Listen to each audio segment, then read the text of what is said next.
presentes en este panel tan importante y especial. Yo soy Paula Ellinger, soy responsable del programa de acción climática de Fundación Avina. Fundación Avina es una fundación latinoamericana que viene hace 25 años promoviendo la sustentabilidad en la región. En temas de acción climática trabajamos hace varios años. Que nos convoca. Tengo el gusto de moderar este panel y el gusto y un honor, la verdad, porque reúne a 4 líderes de trayectoria impresionante en la promoción del desarrollo humano y la sustentabilidad a nivel global y iberoamericano. Y no solo por la composición, pero por el tema que nos convoca a conversar entre los 4. Y es cómo avanzar hacia la transición justa para una economía descarbonizada en Iberoamérica. La ciencia es muy clara. Tenemos tan solo 11 años para hacer un cambio drástico en nuestras economías y bajar las emisiones en un 45% para llegar al 2050 con 0 emisiones de carbono.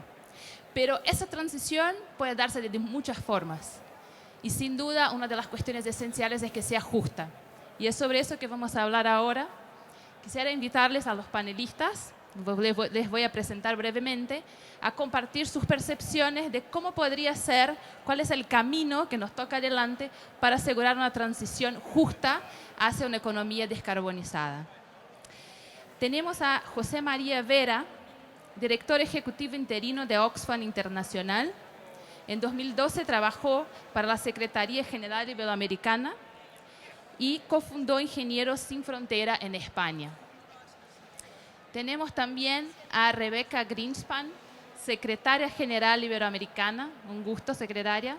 Está ya en su 2º mandato y lleva también en su trayectoria el rol de directora regional para América Latina y el Caribe del PNUD y fue vicepresidente de Costa Rica entre el 94 y el 98. Además, entre 2014 y 2015 fue uno de los intelectuales más importantes de América Latina. Un gusto. Y José Antonio Sanueja, un gusto. Es profesor titular de Relaciones Internacionales de la Universidad Complutense de Madrid, director de la Fundación Carolina y profesor de la Escuela Diplomática. Un gusto, José Antonio. Y Paloma Costa, mi conterránea, a los que no se han dado cuenta, yo soy brasilera. Paloma Costa es brasilera también. Es coordinadora del Grupo de Trabajo de Clima en Engajamundo, una organización joven en Brasil, parte de Fridays for the Future. Es cofundadora de Ciclimáticos y asesora del Instituto Socioambiental en Brasil. Bueno, les voy a invitar primero a Chema Vera, que nos comparta las percepciones, porque tendrá que dejar el panel un poco antes. Así que le paso el micrófono. Pues muchas gracias y es un auténtico placer estar en este panel con buenas amigas y con buenos amigos. Y así es, tengo que irme para un vuelo pronto, además estamos empezando algo más tarde, pero se quedará Enrique luego, Enrique Maruri, por si hay alguna duda que esté algo más relacionada con lo que contaré. De una forma muy rápida quiero dar cuatro mensajes en estos 5 minutos para un poco dar una pincelada sobre la escena. El primero de ellos es que América Latina Caribe es una de las regiones más afectadas por el cambio climático ya. Más allá de lo que en el futuro pase, lo que siempre decimos desde Oxfam es una realidad que está ocurriendo, ya que lleva ocurriendo años y con un impacto económico y con un impacto humano especialmente duro. El 70% de las pérdidas por desastres ya se considera que son por el cambio climático. Se incrementan los fenómenos climáticos extremos, como las sequías en el Caribe o en el corredor seco, o los incendios, como hemos visto en este último verano. 5 de cada 10 países, o sea, 5 de los 10 países más afectados por fenómenos climáticos extremos están en la región América Latina. Y el Caribe. Y el cálculo que hay es que si la temperatura sube en el entorno de 2,5 grados, algo que desafortunadamente es perfectamente posible si seguimos con estas emisiones, la región estaría perdiendo entre un 1,5 y un 5% de su Producto Interior Bruto. Pero dos, el impacto humano es mucho más severo. Estamos lanzando en este momento la campaña navideña de Oxfam Intermón, la que se relaciona con nuestros socios y con aquellas personas que nos están apoyando, y es muy significativo que habla de malnutrición infantil en Guatemala por el cambio climático, por la sequía devastadora que hay en el corredor seco y que hace que 7 de cada 10 niñas y de cada 10 niños tengan malnutrición por la caída de las cosechas de maíz, frijol y de otros productos hasta en un 70%. América Latina y el Caribe es una región fuertemente expuesta también por la vulnerabilidad de su población, por cuánta población vive en una situación de fragilidad. 3, para una transición justa, claro que hacen falta fondos para la mitigación, para frenar las emisiones en cualquier país, para esa transición ecológica justa, pero hacen falta fondos, recursos, apoyo para adaptación y para pérdidas y daños. Y este será y es uno de los puntos centrales para Oxfam en este tiempo. Y a veces parece como que la adaptación es algo secundario, algo como una distracción respecto a la mitigación esencial para recortar en esas emisiones, pero consideramos que es de justicia el que se permita que la población más vulnerable, los países, las comunidades, familias, se puedan adaptar a la situación en la que se enfrentan con el cambio climático, y en las situaciones en las que ya no se pueden adaptar porque el daño es irreparable, que haya fondos para que esas pérdidas se puedan reparar. Finalmente, y con esto acabo, la transición ecológica tiene que ser justa, y para eso hace falta cuestionar el sistema económico que ha llevado a esta situación de deterioro ambiental, en su componente de desigualdad entre países, quienes emiten más, quienes emiten menos, quienes sufren ese impacto con una determinación mayor, quienes lo sufren menos o tienen una capacidad adaptativa más significativa, y finalmente en la justicia dentro de los propios sistemas económicos. No habrá una transición ecológica posible y mucho menos justa sin una transformación económica muy significativa hacia un sistema diferente. Muchas gracias, Chema. Creo que recalcaste muy bien el tema de la justicia, ¿no? No basta hablar de transición, hay que hacer una transición justa. Y ahí quisiera invitarle a José Antonio Sanahúja a comentarnos cómo puede ser esa transición justa, qué es que hay en América Latina y Iberoamérica para liderar esta transición, y hasta qué punto el concepto de un nuevo pacto verde puede ser una buena idea para la región. Bueno, muchas gracias a todas y a todos por estar aquí. Y yo quisiera también, de forma muy esquemática, aportar algunos elementos para responder a esta pregunta. La primera es que América Latina parte de una situación de injusticia, ¿no? El punto de partida, tanto en el plano doméstico interno como en el plano internacional. Con aproximadamente el 10% de la población mundial, contribuye solamente con un 7% de las emisiones de gases de efecto invernadero, ¿no? Y es una región que de partida se encuentra, desde el punto de vista ambiental, en una situación de gran vulnerabilidad, ¿no? Primero porque cuenta con ecosistemas muy frágiles, ¿no? y con gran biodiversidad, como es el caso del Istmo Centroamericano o de los glaciares andinos, muy frágiles en este momento. Tiene también, alberga áreas que son importantes desde el punto de vista ambiental para la regulación del clima global, ¿no? Como es el caso de la Amazonia, ¿no?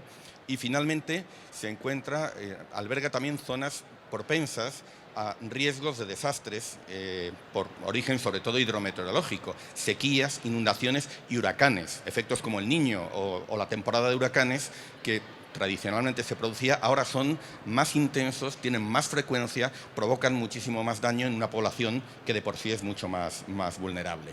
Y esto se da además en una situación, en un contexto social, ¿no? Que no hay que olvidar, en el que ha habido un crecimiento económico frágil sobre bases no sostenibles, es el del ciclo de las commodities, un ciclo que ha terminado, el ciclo de las materias primas, que efectivamente ha permitido algunos avances sociales, expansión de las clases medias, pero ha dejado franjas de población, ¿no?, en situación de gran vulnerabilidad ante shocks económicos, también ante los efectos del cambio climático, y en una sociedad en la que persiste además una elevadísima desigualdad, que también es punto de partida obligado para cualquier reflexión sobre justicia climática. Digamos, esto es un factor agravante, ¿no?, y que se caracteriza también por una desigualdad no solo de renta, sino por razones de etnia o de género. Entonces, todos estos factores, digamos, hacen que el punto de partida de la región en cualquier discusión sobre justicia climática tenga que partir de la constatación de una injusticia que ya existe. A esto hay que añadirle, siempre que hablamos de justicia en relaciones internacionales o en el sistema global, tiene una dimensión interna, pero hay también una dimensión internacional, y es la posición que tiene América Latina en el sistema de financiación para el desarrollo.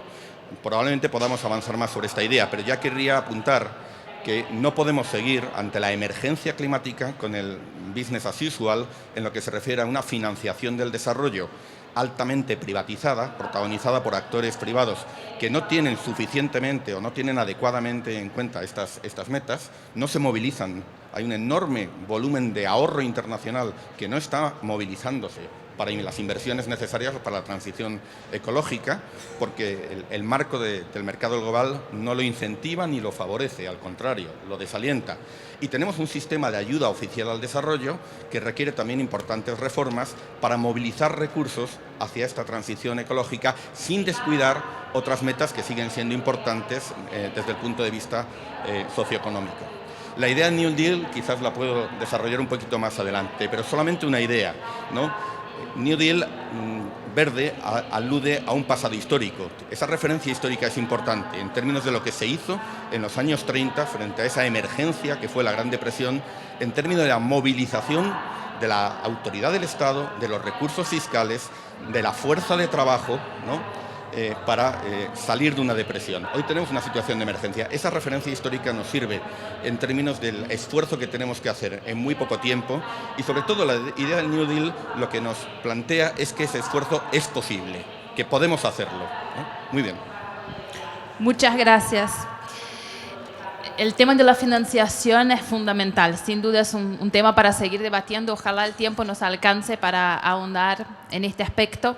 Pero antes quisiera invitarle, secretaria Rebecca Greenspan, para comentarnos qué aspectos consideras clave para asegurar una transición justa hacia la descarbonización en la región iberoamericana.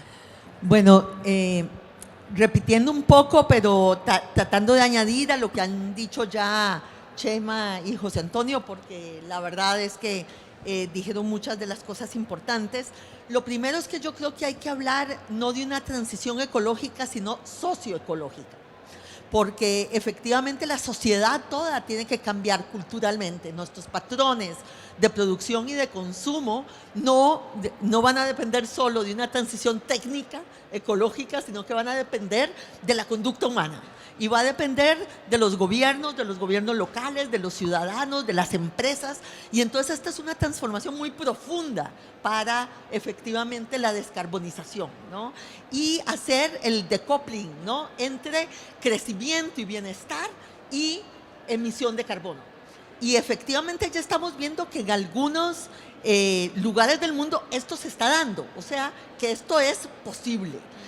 Precisamente ayer el primer ministro de Portugal contaba el caso de Portugal, que había crecido más que el resto de Europa, que había reducido 3 veces más sus emisiones en carbón que el resto de Europa, y que había hecho la divergencia entre crecimiento y descarbonización.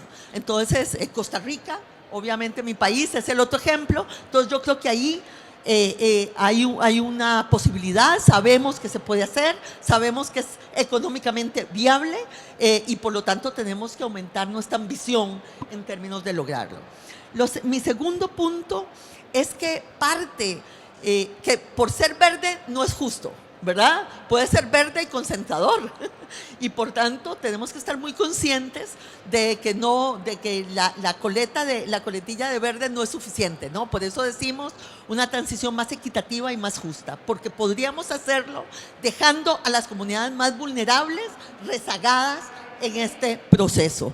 Y por eso es importante toda la planificación de inversiones, porque podemos hacer inversiones de descarbonización grandes, pero no llevarle la energía renovable y limpia a las comunidades que hoy en día están fuera del sistema principal centralizado, ¿no? Entonces, aquí la planificación de las inversiones en el territorio, con las comunidades vulnerables, con los gobiernos locales participando, se convierte en un elemento fundamental. Mi tercer punto es el punto que se puso de relieve en la PRECOP, que es las soluciones basadas en la naturaleza, que fue el tema en la PRECOP de Costa Rica. El 30% de las soluciones de descarbonización y de cambio climático están en la naturaleza, en nuestros océanos, en nuestros bosques, en nuestros ecosistemas. Y nos hemos olvidado de ellos. Tenemos que juntar las agendas. No podemos tener una agenda de biodiversidad por un lado, de bosques por otro lado y de cambio climático por otro lado. Y ahí yo creo que esta High Ambition Coalition for Nature es esencial porque, como dije, el 30% de la solución está en la naturaleza y recibe solo el 2% del financiamiento verde en el mundo. Y mi último punto es el punto de la gobernanza. La verdad es que no estamos organizados para tomar las decisiones correctas porque todavía seguimos actuando feudalmente en nuestros gobiernos, en nuestras decisiones, en nuestro quehacer normal, ¿no? Entonces, pesca toma una decisión por un lado, agricultura toma una decisión por otro, minas toma una decisión por otro, energía por otro. Vamos a tener que cambiar nuestros sistemas de gobernanza, tanto a nivel nacional como a nivel local. Todavía trabajamos con las instituciones del siglo XIX para asumir los retos del siglo XXI. Si no hacemos un cambio institucional profundo, no vamos a poder tomar las decisiones coherentes y la política coherente que requiere una transición justa hacia evitar el cambio climático. Muchas gracias. Creo que nos trajiste varios elementos súper importantes. La profundidad de la transformación y es esencial considerar las instituciones de la gobernanza en el marco de esta transformación, ¿no? Y claro, el tema de la naturaleza como una solución clave para responder a la crisis, y eso nos lleva muy bien a Paloma. Paloma, cuéntanos un poco de lo que estás viendo sobre soluciones basadas en la naturaleza en América Latina y al mismo tiempo también qué impactos estás viendo en territorio en América Latina. Gracias. Vale. Hola, buenos días a todos. Me gustó mucho estar en ese panel con, bueno, los dos y al que ha salido, porque me gustó mucho escuchar eso de la participación, pero me quedo un poco preocupada cuando escucho esas cosas porque siempre lo he escuchado. ¿Y cómo va a ser esa participación? Yo soy una joven activista climática, activista de los derechos humanos, de los derechos socioambientales, trabajo con los pueblos indígenas y tengo mi proyecto porque dentro de mi país aún hay muchas personas que son negacionistas de las crisis climáticas. Entonces yo empecé un proyecto que salgo en mi bici y documento cómo las personas están siendo impactadas y qué están haciendo para adaptarse. Pero lo que veo es que muchas veces cuando vamos a participar no hay espacios. Y como usted dijo, hay que hacer un cambio institucional. Pero yo me pregunto, en los pocos espacios que tenemos voz, como el Consejo de Cambios Climáticos en Brasil, yo una vez he estado con todo mi grupo de jóvenes y hablamos, por ejemplo, de educación climática, porque no es un tema que se discute a nivel nacional. Y nosotros tenemos un proyecto de educación climática que hacemos nosotros mismos, que vamos a las escuelas y educamos a los niños, pero cuando hablamos que eso podría tornarse como una ley nacional y estar inserida en todo el ámbito de la educación nacional, nos dijeron, no, educación climática es una meta para 2050. Pero yo les pregunto, yo misma que soy joven acá, quizá la más niña, no sé si estaré viva con eso de los cambios climáticos en 2050. Imagínate, y si no hay como financiamiento, también un punto que ha tocado para proyectos, para innovación tecnológica, para que se vaya a los territorios y que haga como una economía de los pueblos de la floresta. ¿Cómo podemos cambiar nuestra realidad ahora? Porque mi cuestión es que todo tiene que ser hecho ahora. No podemos estar como esperando que las cosas se van a pasar en 2050, 2030, porque las leyes, porque los cambios son difíciles, hay que hacer muchas conversaciones. Igual lo entiendo, pero igual me gustaría que a todos me entendiesen que también necesitamos que eso pase ahora. Y lo que veo que ha sido mi pregunta es que, por ejemplo, en los territorios indígenas, yo la última semana estaba en la Amazonía y recién entraba en un territorio indígena y salía como un camión, no sé si se habla así, pero muy grande, con madera ilegal que había sido extraviada. Y todos mis amigos que estaban en el bus conmigo me dijeron, mira, esos son los tipos que están amenazando a mi familia. Yo no puedo ir a la escuela porque la escuela está en la ciudad y yo soy amenazado con mi vida. O sea, igual no tiene educación porque no puede salir a la ciudad porque está amenazado. Y bueno, entonces los cambios tienen que ser como en diversas esferas. Y yo pienso que además de tener como un consejo, un espacio para que nosotros jóvenes podamos tener voz en nuestro futuro, pero principalmente en nuestro ahora, que es lo que quiero yo, que personas como yo, que no tengan la misma educación que yo tuve, puedan entender también qué es la crisis y venir con soluciones, porque estamos todos preocupados con eso. Yo misma no consigo estar en la universidad, en el trabajo, en todo. Estoy como atrasando toda mi formación porque sé que tengo necesidad de estar acá ahora hablando con todos. Entonces, cuando me pregunto sobre esas cosas y pienso lo que está pasando en la vida de mis amigos que están en los territorios, en la vida de mis amigos que están en las ciudades y tienen problemas, por ejemplo, para ir a las marchas del Fridays for Future, como con lo del transporte, igual les pasa súper problema. Entonces me pregunto, bueno, vamos a hablar sobre todo eso, pero ¿cuándo vamos a empezar a hacer? Entonces, eso. Gracias, Paloma. La verdad es que es un gusto escucharte y complementar las visiones, ¿no? Desde la política nacional y regional hasta el liderazgo de los jóvenes en territorio y a nivel nacional también.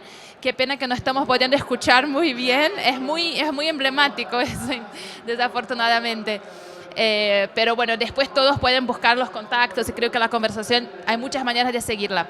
Tenemos todavía 10 minutos y quisiera aprovechar para darles un espacio para seguir construyendo sobre un elemento que creo que cruza todo eso, que es las alianzas, ¿no? Hablamos de financiamiento, hablamos de que todos son parte de la solución. Bueno, ¿cuáles son las alianzas clave a construirse para lograr una transición que sea justa y equitativa? ¿Quién falta en la mesa? Gracias. Bueno, esta es una de las grandes preguntas, porque yo creo que estamos en un momento muy contradictorio, ¿no? Por una parte, estamos en un momento de retroceso al nacionalismo. Yo creo que no podemos cerrar los ojos ante un conjunto de fuerzas nacionalistas, ultranacionalistas, de extrema derecha, ¿no?, que están apareciendo y que nos retrotraen incluso a un discurso precientífico en muchos casos. En parte, hoy la reivindicación de la Agenda 2030 como marco más abarcador o del conjunto de políticas del nuevo Pacto Verde, del que estamos hablando, en cierta forma es la afirmación del imperativo ilustrado, de la ilustración, hoy un imperativo racional en el que el conocimiento científico tiene que sumarse a la agencia de los actores sociales. Y aquí es donde las alianzas son muy importantes frente a estos actores, a estas coaliciones. La contradicción es que tenemos, digamos, que recuperar la agencia del Estado-Nación,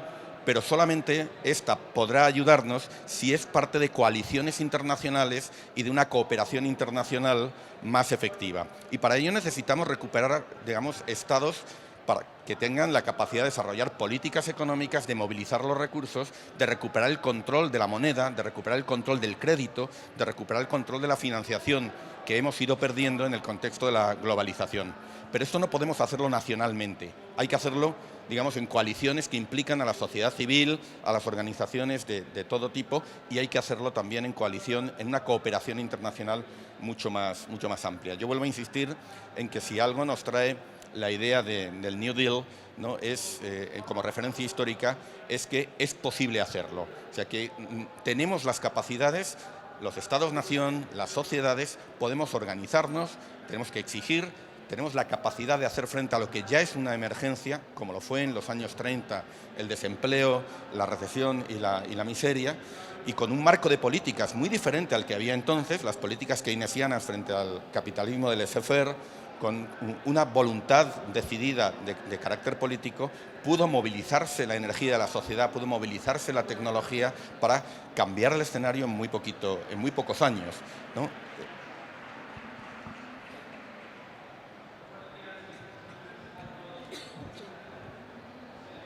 Adelante, Rebeca, por favor. Sí, yo creo que el tema de las alianzas es fundamental y yo creo que va al tema que planteabas vos, Paula. Cada uno de nosotros por sí mismo, actuando aisladamente, no vamos a poder realmente cambiar el modelo, ¿no? Y yo creo que eso es parte de la participación política.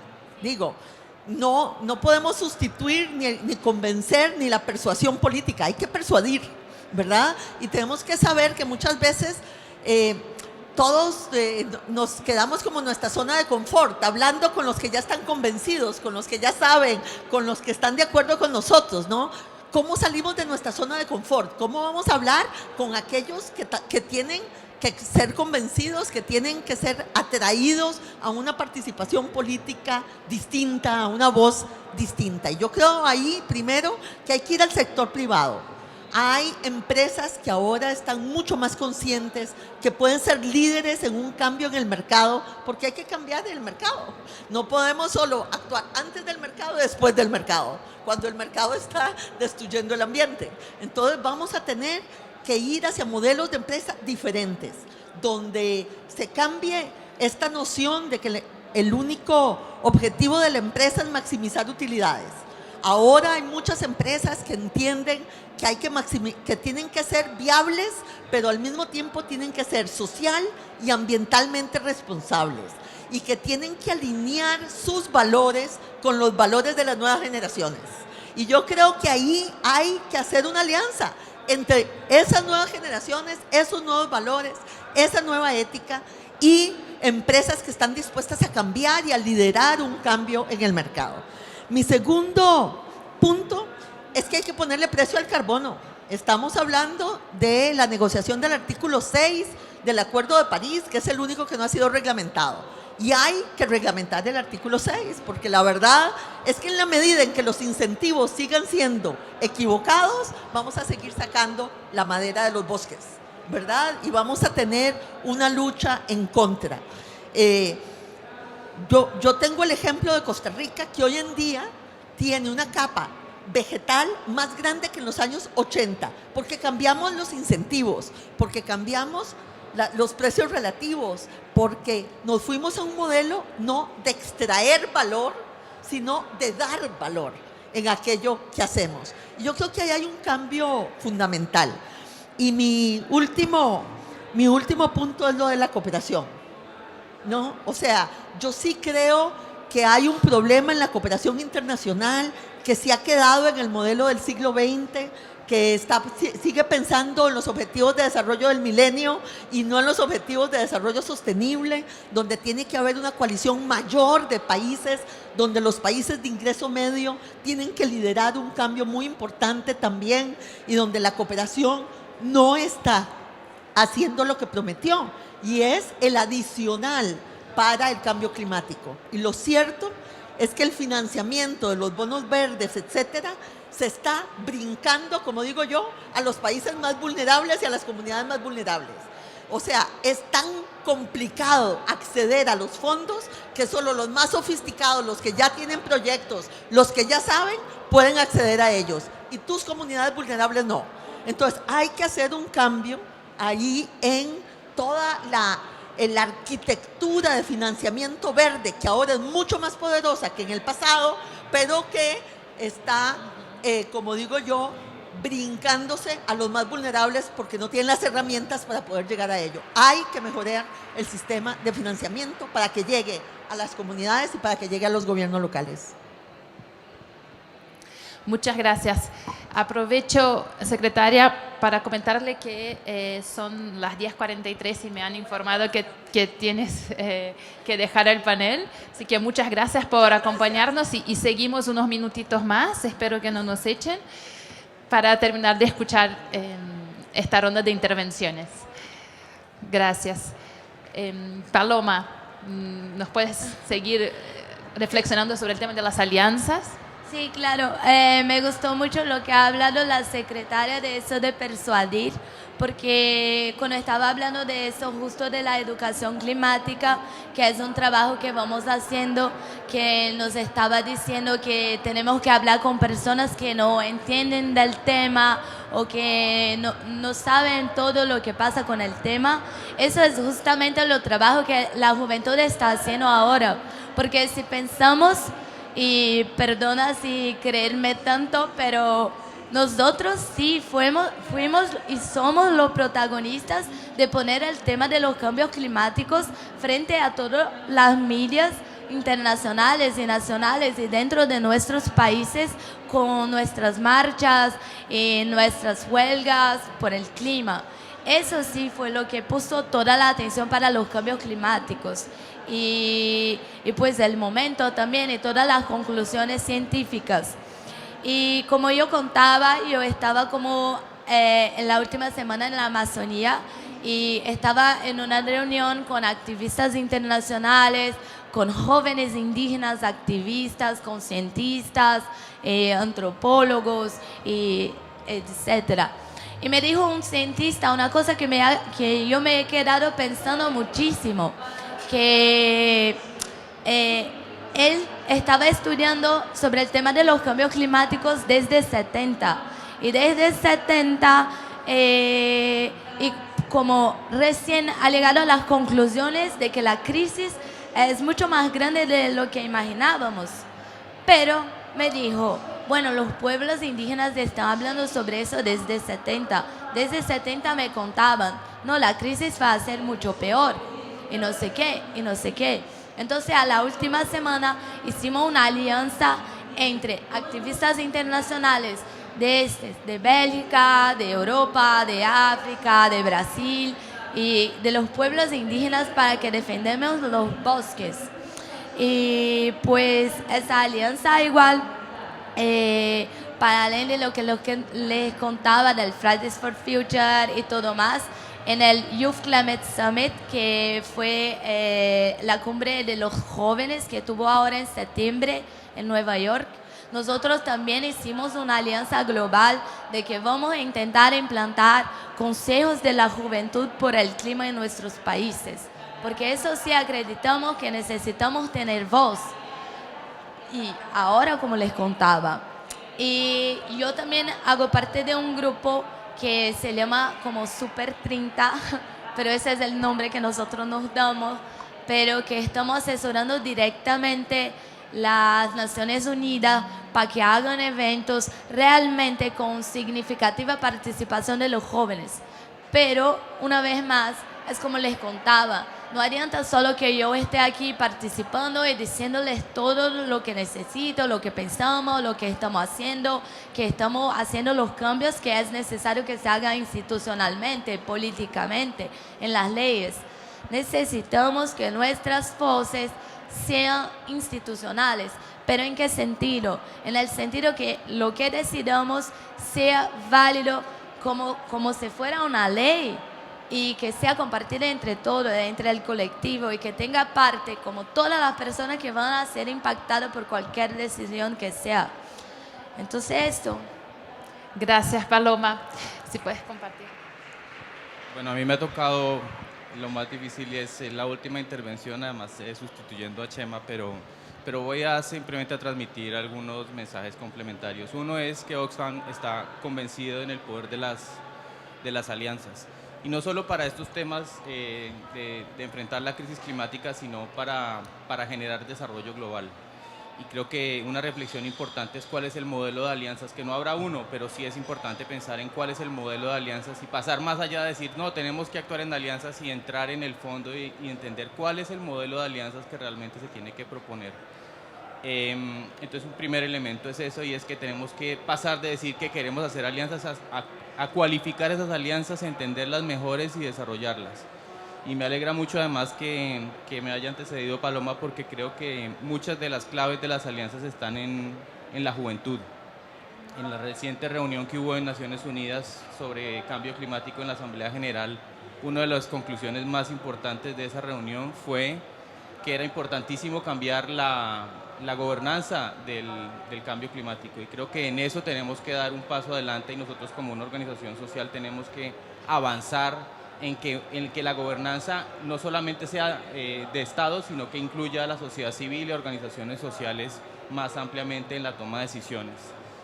Lo otro que quisiera decir con relación a las alianzas es que hay que poner a la gente en el centro. Este debate sobre el cambio climático no es lejano a las personas. Las personas son las que están sufriendo la crisis climática. 20 millones de personas al año son desplazadas por desastres generados que se amplifican por la crisis climática. Es un reciente informe que acabamos de lanzar nosotros.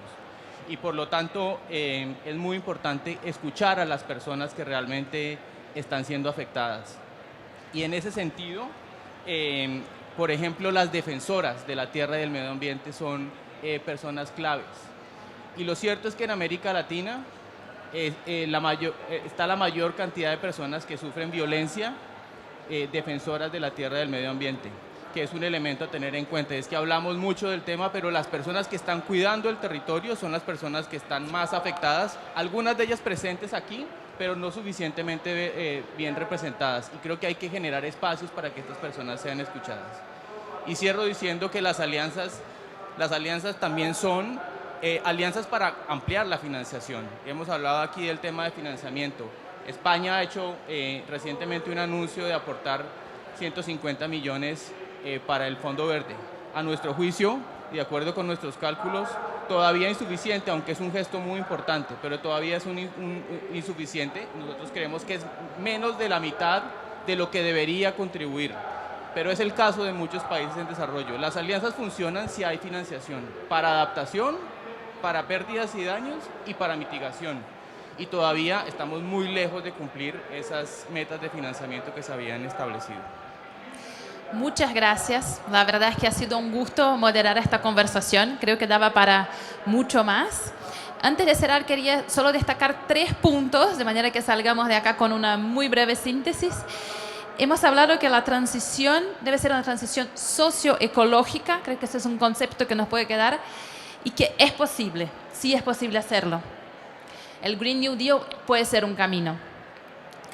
Para hacerlo hay que reconocer que desde la región iberoamericana y en especial América Latina venimos de bases históricas de mucha injusticia, y también tenemos un contexto donde hay la naturaleza, que es parte de la solución, es abundante. O sea, que hay mucha posibilidad de hacer frente a la transición necesaria. Y por fin, para hacer la transición socioecológica es necesario coaliciones. Y coaliciones, estamos hablando de 2 modelos en que se den las coaliciones, de manera que integren las distintas voces de las personas afectadas y que los mecanismos de financiamiento también integren, no sean siempre los modelos de financiamiento inaccesibles, ¿no? Así que creo que esos son algunos mensajes clave. Muchas gracias, sobre todo a los organizadores de este evento, Fundación Carolina, Oxfam Internacional y la Secretaría General Iberoamericana. Ha sido un placer y espero que pueda seguir la conversación afuera. Gracias.